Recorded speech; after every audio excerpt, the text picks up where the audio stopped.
Now, also, let's compare again. So, Catherine, she's not going because, as you say, George preparing for this big stage of his life. But her old mate Meghan, of course, she had to be late to the Invictus Games because she was making milkshakes for her kids. Not quite the same thing, but you noticed a little detail. That if the great urgency meant that she turned up late because she's making milkshakes, the first place she'd go straight after these public engagements would be straight back home, right? Because apparently the kids need mummy to make milkshakes. But where did Meghan go? Straight after the Invictus Games.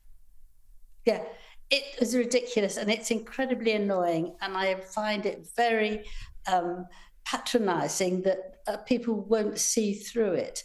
To come 3 days later, long does it take to make a milkshake? 3 days later, she's there and explaining she had to give her little ones milkshakes.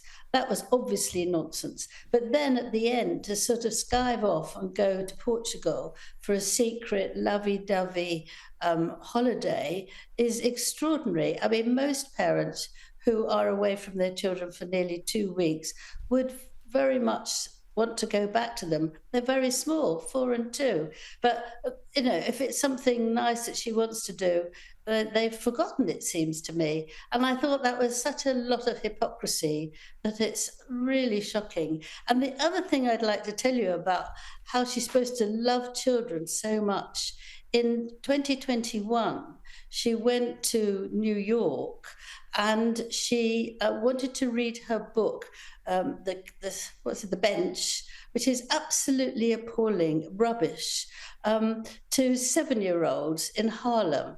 And she chose one of the most poorest schools there.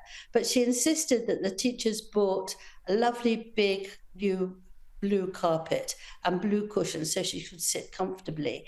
And then she had a gagging order that every child of 7 and all the teachers had to sign it to say they wouldn't say anything negative or unpleasant about Meghan or the book.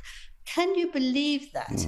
How can you do that to young children? You're sort of silencing them. I mean, if you talk about free speech, children need it more than actually anybody else, doesn't it? So that they can feel comfortable and talk about it. So they must have been very worried during the hearing of this shocking book about what they can and can't say about it. It's stifling, isn't it? Now, if you love children, how could you do that? For 7-year-olds, beyond me.